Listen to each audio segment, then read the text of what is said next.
Hi, you guys. Today I'm going to read to you a little bit from this book. Oops. The title of this book is Lilly Noble Actual Magic.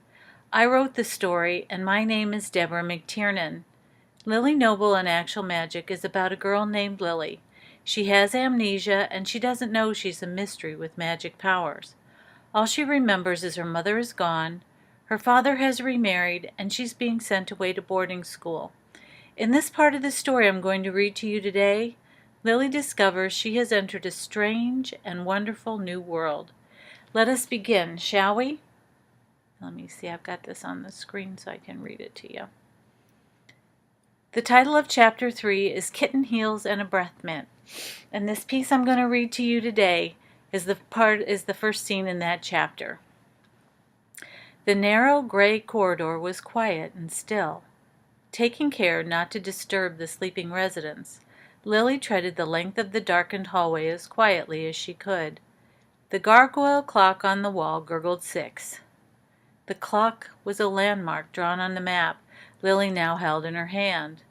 This was indeed the floor where her room was located.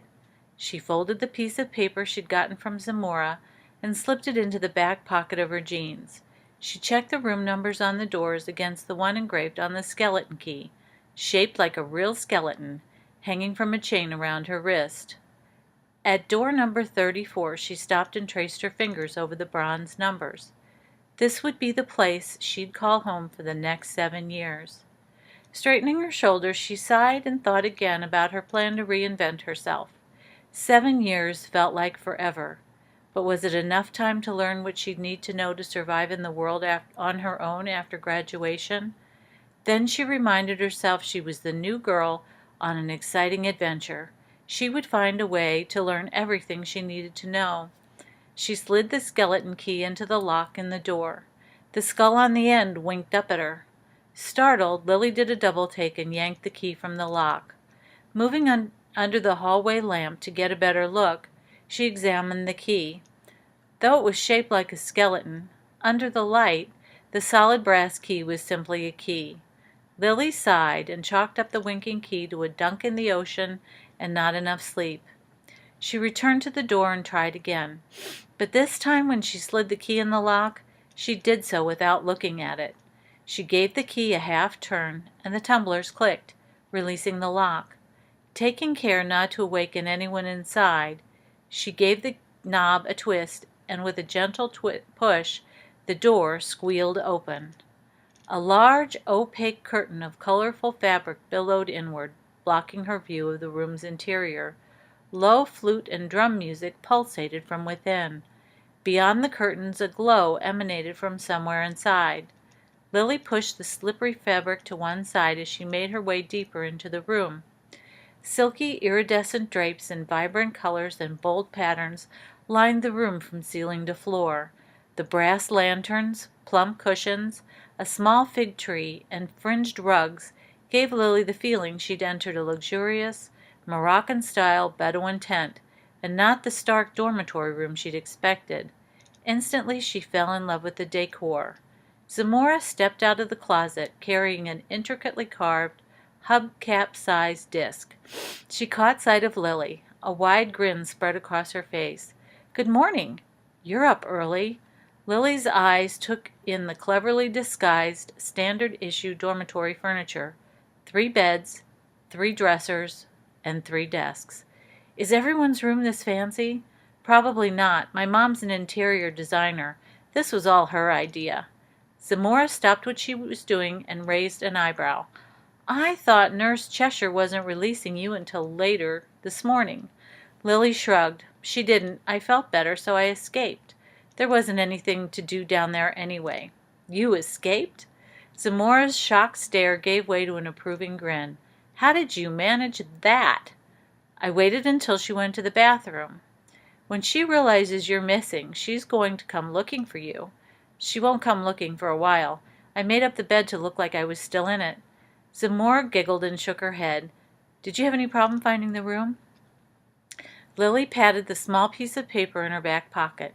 "Nope, I just followed your map." "Well, what do you think of our palace?" Lilly took in the colorful room with a sweeping glance. Very Scheherazade and the Arabian Nights. She pointed to the brass disc Zamora held in her hands. "What are you planning to do with that?" "Stick it up in the center of the ceiling to cover up the knot where all the fabric ends meet." Zamora hefted the disc over her head and repositioned her hands. Lilly looked more closely at the heavy disc. "Can I help you with that?" "No, thanks. I've got it." The brass ornament floated free of Zamora's grasp and hovered in space. Lilly felt her eyes widen and her jaw drop as she watched. The disc wobbled upward until it bumped against the ceiling and stopped. With a series of tiny scoots and twitches, all the fabric ends tucked themselves underneath, and then the disc came to rest. Lilly held her breath, anticipating the heavy object would crash to the floor. Zamora pointed a finger at the brass plate. "Stay there until it's time to come down." As if on command, the disc clicked and snapped firmly into place. Zamora turned, took in Lilly's expression, and smiled. Suddenly aware that she was holding her breath, Lilly inhaled. "How did you do that?" Zamora took a step backward and studied her handiwork with a satisfied smile. "It's simple levitation. I thought about where I wanted it to go, and that's where it went." Lilly stood silently watching her face, uncertain of what to do or say next. Finally she shook her head. "Can anyone learn how to do that?" "Not everyone. Most of us will learn how over time, but there will be a few who won't." Zamora exhaled sharply. "I've heard stories that even some mortals are capable of great magic, but I've never actually met one who could perform anything other than simple sleight of hand." "What's a mortal?" "They're non-magical people. You know, the humans." Zamora shrugged. "Oh." Lilly felt her brain trying to come up with a logical reason to explain why the heavy brass plate was still on the ceiling. "So what's the secret? Why hasn't that disc fallen down?" Zamora took Lilly's hand in hers. "It's all about how you think about things. When you think about what you want, in a positive way, and you believe in yourself, and you are truly happy, you can do anything with magic." "That's it?" "Well, no, that isn't all of it, but that's basically how it works. We're here to learn the rest." Zamora studied her with a look of concern. "You don't remember any magic?" Lilly shook her head. "I didn't even remember there was such a thing." "Have you tried forcing yourself to remember?"